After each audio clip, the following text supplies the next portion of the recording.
উগ্রবাদী হিন্দু ইসকন সদস্যরা একজনকে এখানে শহীদ করে ফেলছে।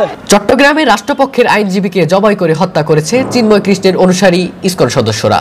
আজকের এই ভিডিওটা অত্যন্ত গুরুত্বপূর্ণ। আজকের এই ভিডিওর মাধ্যমে আপনাদেরকে কয়েকটা ভিডিও ক্লিপের অংশ দেখাতে যাচ্ছি। পুরো ভিডিওটি কন্টিনিউ করেন, তাহলে এই ভিডিওর মাধ্যমে অনেক কিছু জানতে পারবেন। উগ্রবাদী হিন্দু ইসকন সদস্যরা একজনকে এখানে শহীদ করে ফেলছে।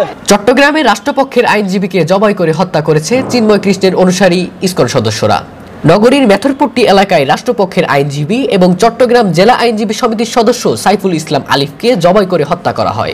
এ সময় সেখানে আরো অনেক আইনজীবীকে জিম্মি করার সংবাদ পাওয়া গেছে। আমরা প্রশাসন নিয়ে আমাদের অনেক লয়ার আটকে আছে, তাদেরকে আমরা উদ্ধারে যাচ্ছি।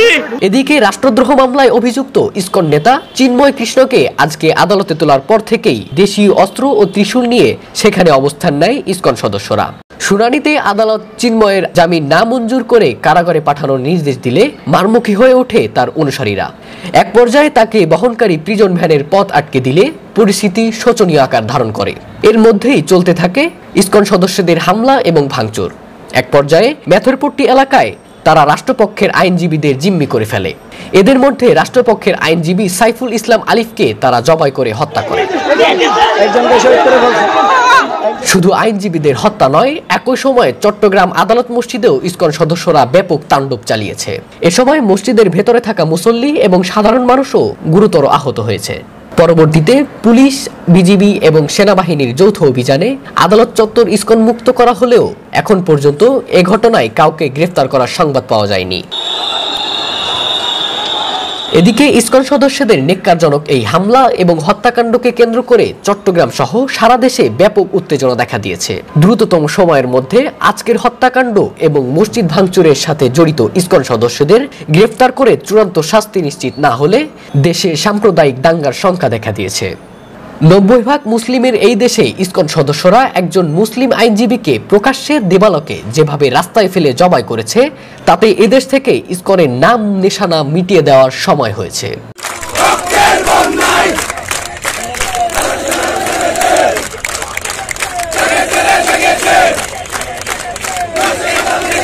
আপনারা পুরো ভিডিও ক্লিপটি দেখলেন। এই পুরো ভিডিও জুড়ে যদি আপনাদের কোনো মন্তব্য বা অভিযোগ থেকে থাকে, কমেন্ট বক্স খোলা আছে, কমেন্ট বক্সে লিখে জানাতে পারেন। এই সমস্ত বিষয় নিয়ে আমি কথা বলতে চাই না। আপনাদের মতামত, আপনাদের মূল্যবান মতামত অবশ্যই দেখবেন। আপনারা আরো যারা কমেন্ট করেছে তাদের মন্তব্য দেখবেন, এবং আপনারাও পাশাপাশি আপনারা মন্তব্য করে যাবেন যে এই যে ভিডিওটা দেখালাম, এই ভিডিওর যদি এই বিষয় নিয়ে আপনার কোনো রকম মন্তব্য থাকে, নির্দ্বিধায় নির্ভয়ে আমাদের কমেন্ট বক্সে লেখা জানাবেন। আপনাদের প্রত্যেকটা কমেন্টের আমরা রিপ্লাই দেওয়ার চেষ্টা করবো। সেই সাথে আপনাদের প্রত্যেকটা কমেন্টের নিয়ে পরবর্তীতে আমরা কোনো একটা ভিডিও বানানোর চেষ্টা করবো ইনশাআল্লাহ। তো যাক, আর কোনো কথা নয়, ভিডিওটি বেশি শেয়ার করবেন, লাইক দিবেন এবং আপনাদের বন্ধুর সাথে শেয়ার করবেন যে এই ভিডিওটা কিরকম হয়েছে। আল্লাহ হাফেজ।